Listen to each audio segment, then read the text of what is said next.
Hey boys, welcome back to some Nrl Supercoach. Is going to be Magic round review, round 11 review, and as you can see, we had a good week. 1300 plus. That's a good score. That's a good score. It was a high scoring round across the board. But anything over 1300 is still a very solid score. So we're creeping and crawling up the ranks slightly. Jumped up a tick under 3,000 spots, so we're moving slowly, but I mean, I guess it's just the way it is. Like people have very similar teams. It's gonna be a bit of a slog trying to claw our way back, and that's why the buys and also just having good depth in the team is working well, and then trying to come home strong.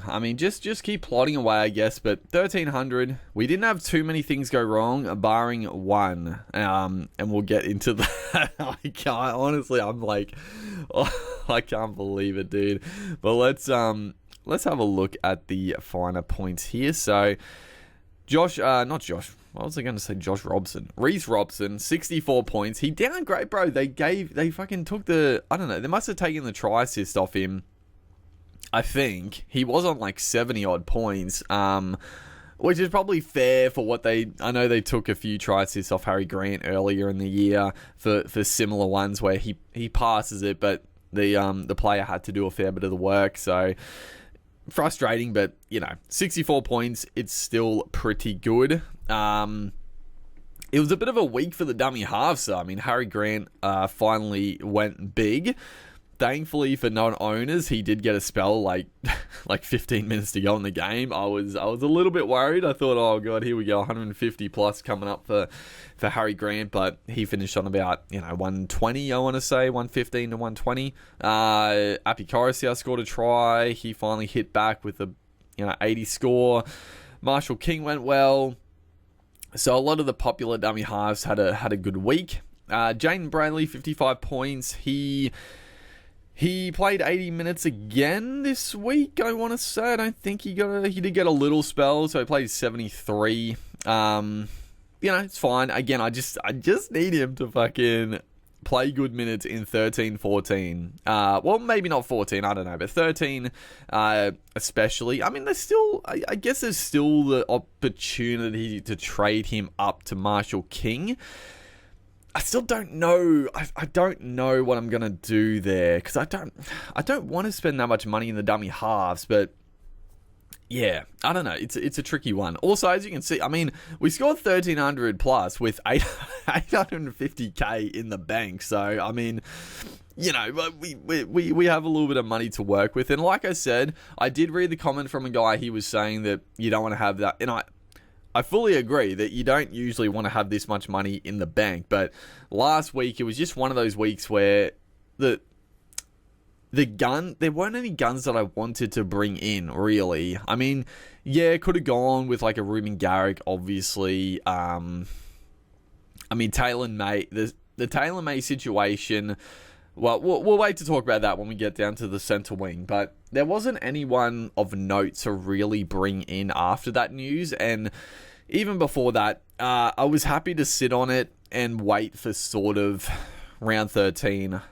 But yeah, it is what it is. Like, I don't typically think having this much money in the bank is good. It just sort of, it does hinder you, but I think that was the week where it just wasn't needed to just go big and spend up everywhere. But it is what it is. Terrell May, 49 points. So it looks like they didn't fucking give him the try assist for that big cutout ball he did, which is a bit of a kick in the guts. 49 points, I can't complain. It's still fine. The front, it was definitely not the week for the front rowers. I know Fanor Blake had a stinker. Payne Haas scored well, but surely no one really owns Payne Haas. Yeah, a lot of the front row was a bit down. So I'll take 49 from May. That's fine. Josh Curran, 48. He's I'm honestly not even considering trading Curran out, but the minutes, well, actually the minutes were actually up, but he did play on the edge to start, so it's a little bit, I don't know what it's going to look like going forward, but I mean, Curran's going to stay in the team till at least round 17. Like, I don't know, after 17, maybe have a look at Curran, but I don't know. I just don't think he's worth trading at all at this present moment, depending on what happens. Sam Hughes, 37 points. He just seems to, I feel like he scored like 37 like the last 3 weeks, right? What does he go on? No, 39. He went 39, 39, 37. He's consistent. And yeah, we sort of knew he was going to lose a bit of cash. I think he'll sit around that, 400, maybe drop a little bit. He just needs some attack. Like, he just needs some attack in the next couple of weeks and to, stay strong, make a bit of cash, but that's fine. Again, I'm happy-ish to hold him. Again, I'm a little bit, maybe we trade him out after the first buy up to Fanua Blake. Hopefully he will have lost a bit of money. Please just don't score a couple of tries the next couple of weeks, but we'll see what happens there. Liam Henry, hopefully he'll be back this week and cover the buys as well, but he's there for now. Obviously, we reverse traded on the semi-Finu trade, which worked out very well because Finu scored about 30 points. I think he made like a couple of $100, but he's got a high-ish break even this week. So Finu, I keep wanting to bring Finu in, but then I don't, and it works out really well because he just can't really get on a bit of a run. So it's working out fine. It's just the fact that the Tigers, like, after the first bye, they cover it so well that I just, I don't know. Maybe Papa Lee is a guy to go after that first bye, but he'll be pretty expensive coming off that 120 he got the week before. So we'll see what happens there. The back row was pretty solid. Angus Crichton, 62. Eli Katoa, once again, banged out 108. I mean, I was expecting Katoa to go a little bit poor with Hughes being out, but my man has just gone to another level and has banged out like 2 tons in a row, which is phenomenal. Bo Fermor, again, people were talking shit about Bo Fermor, but he's fucking killing it for me. Another 70-point affair for Big Bo. And he's looking like a really solid hold at this point. Kai Pearce-Paul, he did have a late switch and he did start the game with Frizzell moving back to the bench, which was nice. He did play the full 80. He did update a bit. He was on I feel like he was on 40, mid 40s, even low 40s. So he definitely updated, which is good. I mean, again, like if he gets that starting spot, Kai Pearce-Paul is a keeper. I just hope that for the first buy, he gets the start. Don't put him back to the bench for the first buy. That would be bloody annoying, but we'll see what happens. Morgan Smithies, 47. I mean, again, you know what you're going to get with Smithies. He's going to score 50 points. And that's that. Sean Lane, 41. He did get a spell in this game. He only played, I think, 60 minutes. Yeah, 60 minutes. I don't know. Again, we'll talk more about the back row after team listen and whatnot. Obviously, Lane plays the first bye. It's a question, and that's the thing. Jacob Preston. Annoyingly, Preston scored a try. Thankfully, he didn't score too crazy. He came off the bench once again this week. So I do really want Preston in the team. And it probably is out of Smithies and Lane to trade to him. I don't know. And obviously Lane getting 60 minutes is a bit of a worry. Although it was a bit strange because, I mean, Lane, again, he didn't play one of his best games. But it seemed like most of the Storm attack was going down the Cartwright side and they were having an absolute field day. So it wasn't, I don't know. They both, I mean, the whole team was fucking shocking. So I don't know. We'll see. Lane could be dropped. He could be dropped next week. So I don't know. Oh, here we go. Luke Brooks. Oh my God. So Luke, Brooks was out of the team, bro. He was gone. He was out of my damn life. But, I saw the comment. Joey Manu, I'm looking at you. I saw other comments as well saying, swing Brooks up to halfback and you can trade Cleary out for Dylan Brown. And it made sense. And I mean, I'm joking. Obviously, I did see if I didn't see the comments, if no one commented it, I wouldn't have done it. So I'm a little salty, but at the same time, like I saw the comments and it did make sense. It did make sense to do it like that, just because, I mean, Brooks had been scoring like 40 even like in his poor weeks, but of course he comes down and scores.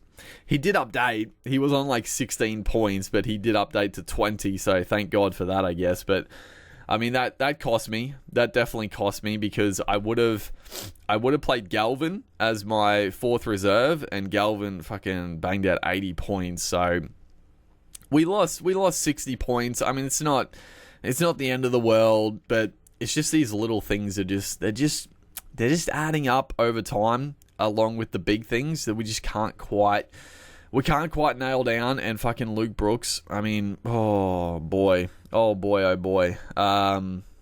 Yeah, fucking shocker. And it's, I mean, it is annoying, because I was saying the whole time, like, he is 100% a sell because no turbo. I was not confident, but I saw the comments and I was like, yeah, it makes sense. Just swing Brooks up and you can have an extra player. But no, that's a kick in the guts, that one. Nico Hines, 114. I mean, it's one of those ones where, like, I wanted him to score badly because, I mean, everybody has him, and the captain has got fucking arsey again, dude. Fucking James Tedesco, my God, bro. Tedesco gifted Hines so many points. He just let him kick a 40-20 for some reason. I have no idea what Tedesco was doing with that one. He just let it go for a 40-20, and then literally on that preceding set, he got a try assist. I was like, come on, man. Oh, it was a bit of a nightmare, but that's all right. 114 for Hines. Dylan Brown, our trade in 70 points. I mean, I'll take it. The Eels got absolutely smoked, but thankfully Brown, he did a bit of work, and our other boy also did a bit of work. But yeah, Brownie, he's going to be here for the long run now, so that, I mean, it works out fine. We obviously, Brown was one of those guys we traded out, and now we're trading back in, but it was the right move at the time, and I think it was the right move to bring him back now. Lockie Galvin, like I said, 79 points. I mean, he just got so many like line break assists, and he didn't get any like major attacking stats, but hey, oh man. Yeah, like the 1 week we don't play him too. I mean, he's been such a good scorer for me, but just, yeah, I was keen to play him, but it just worked out the way my team structured that we just didn't. And I mean, it was probably out of him and Talangi who we played, so we made the right decision at the end. But yeah, it would have been nice to have the Galvin over fucking Luke Brooks, but it is what it is. Our centre wing was pretty good. So Dom Young, oh my God, Tom Young, 97 points. Jacob Kiraz, 92. Dave Armstrong, 106. Val Holmes just continues to be a fucking shitter, and 49 points for him. Taylor May, so he is, we'll talk about him in a second. Blaze Delaney, 102. You love to see it. I mean, man, he had the try assist early, then Dylan Brown put him through for a try. That was just chef's kiss stuff. And then he got a nice little try assist at the end. Like, oh, what a game. What a game. Just that Storm Eels game just worked out pretty perfectly for me. Obviously, not having Harry Grant was a bit of a downer, but still, everyone else was pretty good. And then Jacob Gagai, 17 points. So Gagai, I mean, I sort of unfortunately saw it coming because Johnston had to be back, and now Johnston gets to go back to on that wing and not really do anything else, just fucking catch the ball and put it down over the line, which would have been Gagai's job, but Johnston is back, so Gagai was on the right-hand wing, and his base is obviously awful, so yeah, Gagai Does he still... okay, thankfully he still has a negative break even. So he'll score...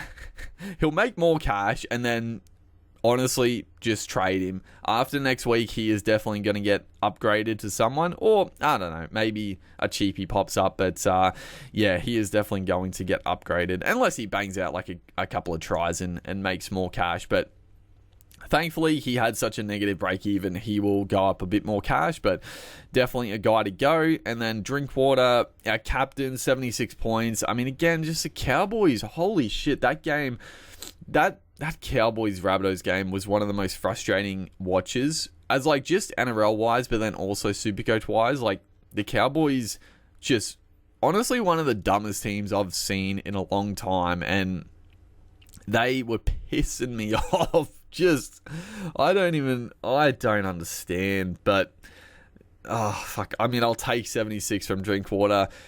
I don't know. I mean, obviously, I'm not looking to trade him out because he plays the first bye, but just not looking good. I mean, Holmes obviously not looking good either.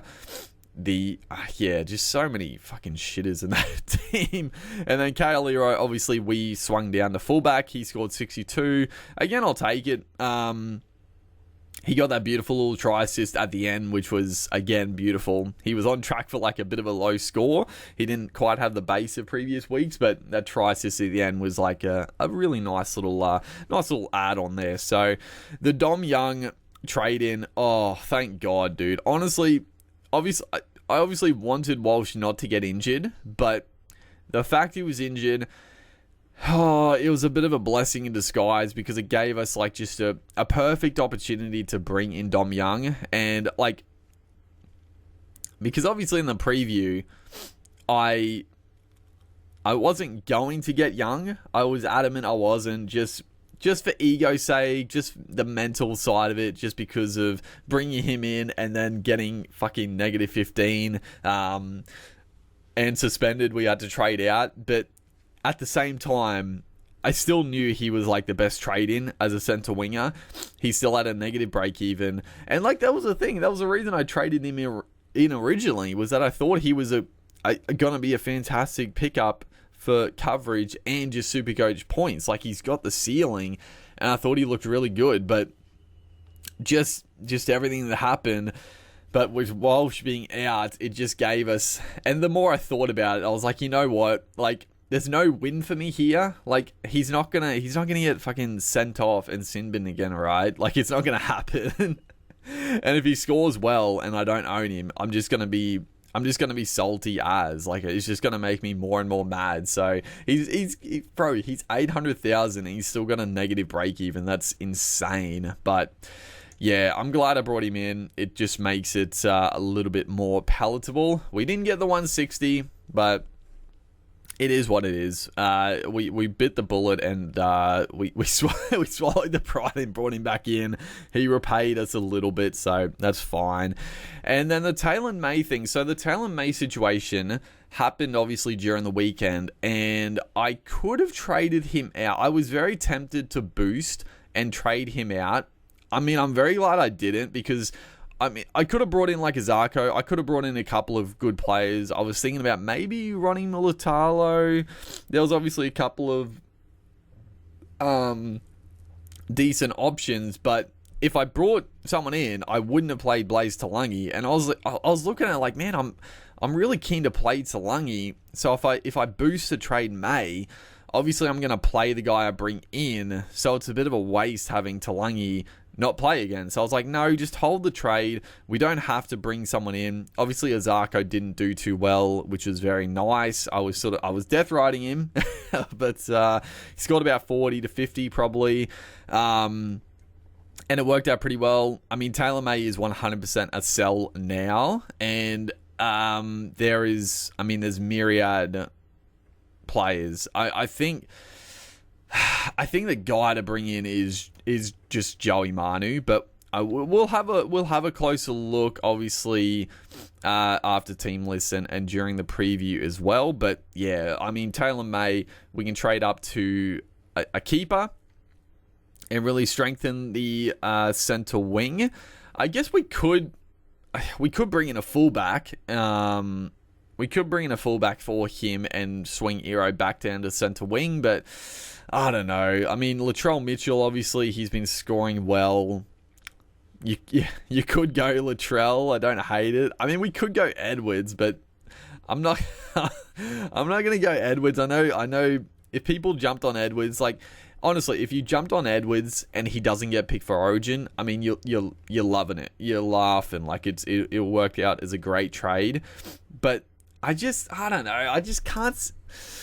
Oh, I mean, I don't know. It's a 50-50. Who knows what's going to happen with the blue side? But I'm not going to bring in Edwards this week just because, like, it's like, what is it? It'll be like a week before Origin now. So you can't bring him in this week. Like, if you didn't go last week or the week before, you're not going to bring Edwards in this week. Unless there's some fucking chat that, like, there's leaks that he's not going to get picked for Origin, then sure. But, like, he's fucking likely to get, like, 18th man for all things as well. So, I don't know. We'll just wait on that. But, yeah, we'll bring in, obviously, a gun for Taylor May. And then the 5'8s are fine. The halfback, I mean, I've got to get rid of Brooks. Like, I have to get fucking rid of him. He's now got a 56 break even, and they take on the Storm, so he's gonna lose more fucking cash. I don't know who to bring in. Like, I honestly don't want Sam Walker.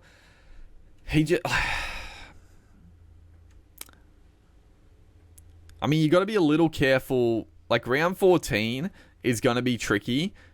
Like, the Roosters cover the buys really well, but round 14 is going to be a tough one because Roosters... I mean, it's not too bad because it's Roosters, Raiders, and the Dolphins, I think, on the buys.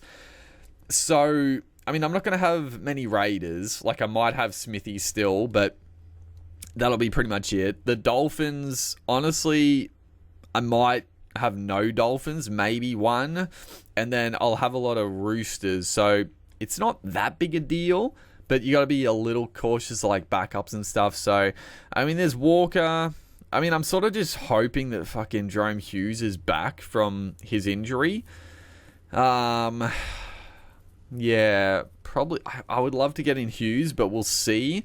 The back row. Obviously, I'm happy with the back row. I'm happy with the depth. I'm happy with the coverage. But obviously, Preston is going to be a great pickup. I mean, even Helam Lukey.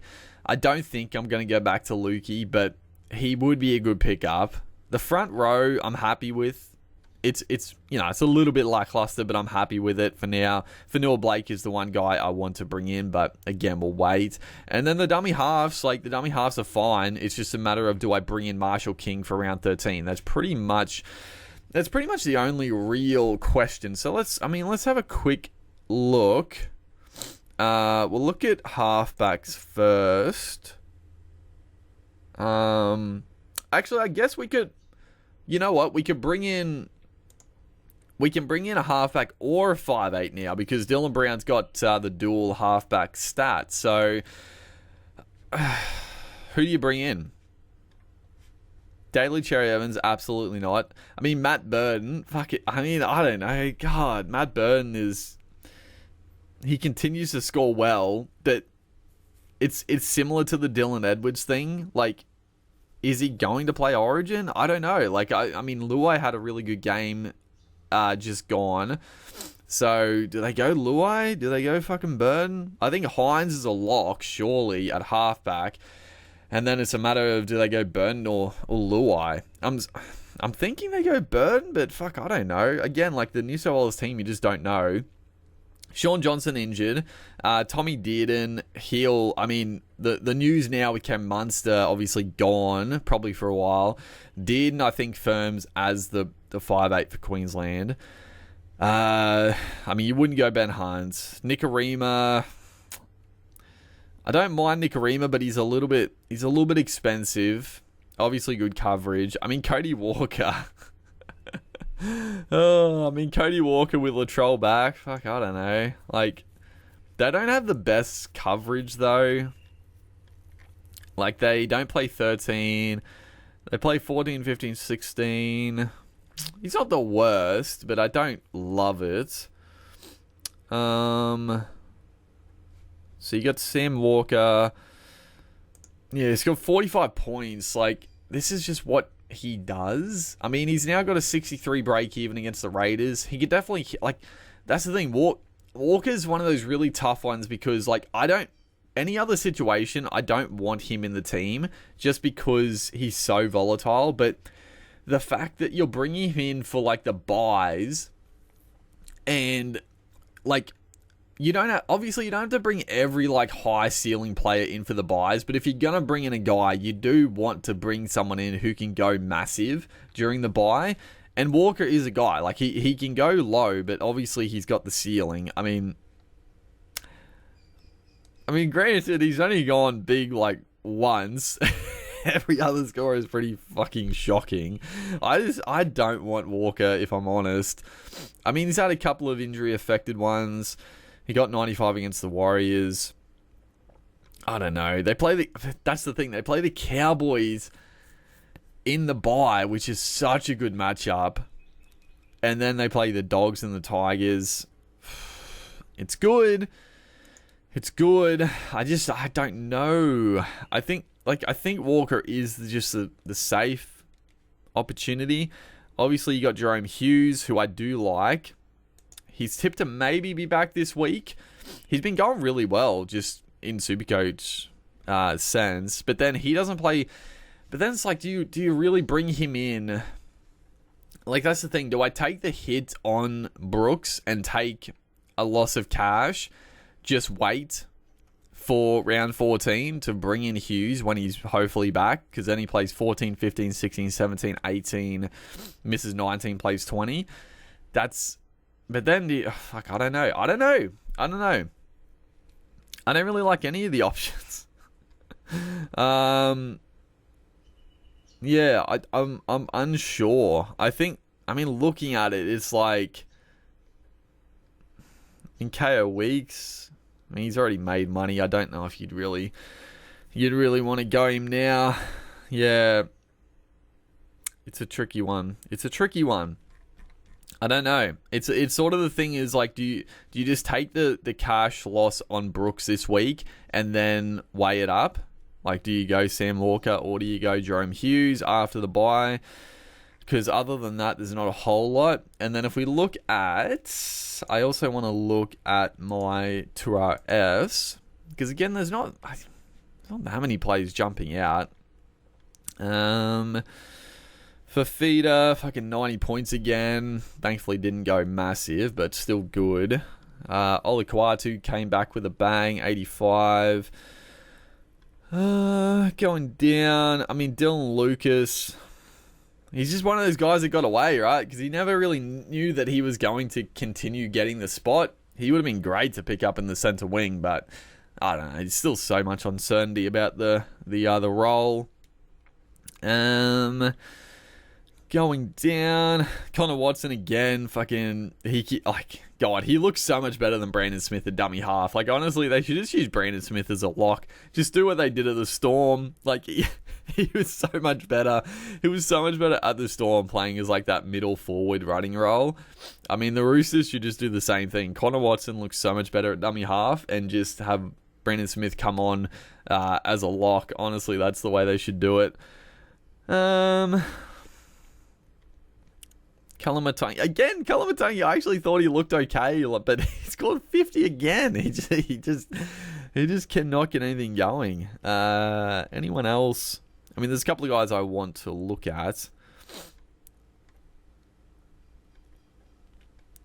So Britton Nickera, 42 points. Like, I'm not that keen. Going down. Semi-finals, so yeah, he scored 36. And now he's probably got like a 50 break even, somewhere around that, 40 something.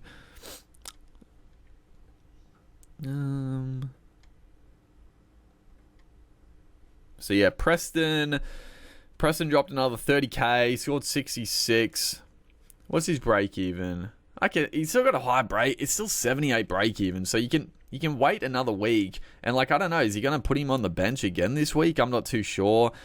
I really want Preston, but he needs to be starting before you pick him up, obviously.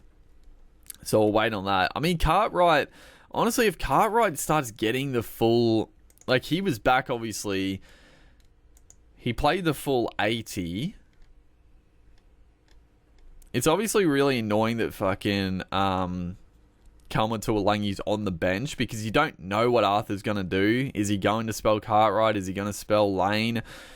I wouldn't mind getting fucking Cartwright, though. Like, he was so good for me last year, and he's at a good price, but... I mean, he's at a really good price, but I just... Yeah, I don't know. It's a bit risky. And then where is... The other guy I want to look at, I mean, Connolly Lemuelu, fucking hell. I mean, I talked about it a couple of weeks ago, but he's just gone bang, bang and scored really well. I mean, you could go, like, he does have really good, he's got good attack in him, so I don't hate it. I don't hate it at all. And obviously they cover the buys really well, the Dolphins, but I don't know. I don't know if he's worth it now. Tallis Duncan, so he played more minutes. He looked really good. He's at 300k. I mean, I really like the Duncan pickup, but again, it's risky. Like, surely he starts just getting bigger minutes, but you just never know. And then Hila Maluki, so 52 points, 380k, man. He's got to break even to 27. He played 60 minutes. He went through the middle for a little bit there. I mean, they don't have the best cover. Yeah, they don't have very good coverage, honestly. Like, it's a tough game against the Roosters, then the Warriors. They don't play 16. They play Panthers on the backup. They don't play 19. So, honestly, Helam, he's great. Like, he's a great pickup if you didn't start with him. I honestly think take a stab on him. But for me, I'm gonna fade. And then, yeah, there's a couple other guys. But we can... we're looking okay. It's just a couple of tricky decisions to make. But we'll wait for, like, team lists and see how things are shaping up for the upcoming week. I mean, we're going to have a pretty strong team on paper. Obviously, the Knights are going to be on the bye, so we got a couple of players out, but nothing too crazy. We got the cover there.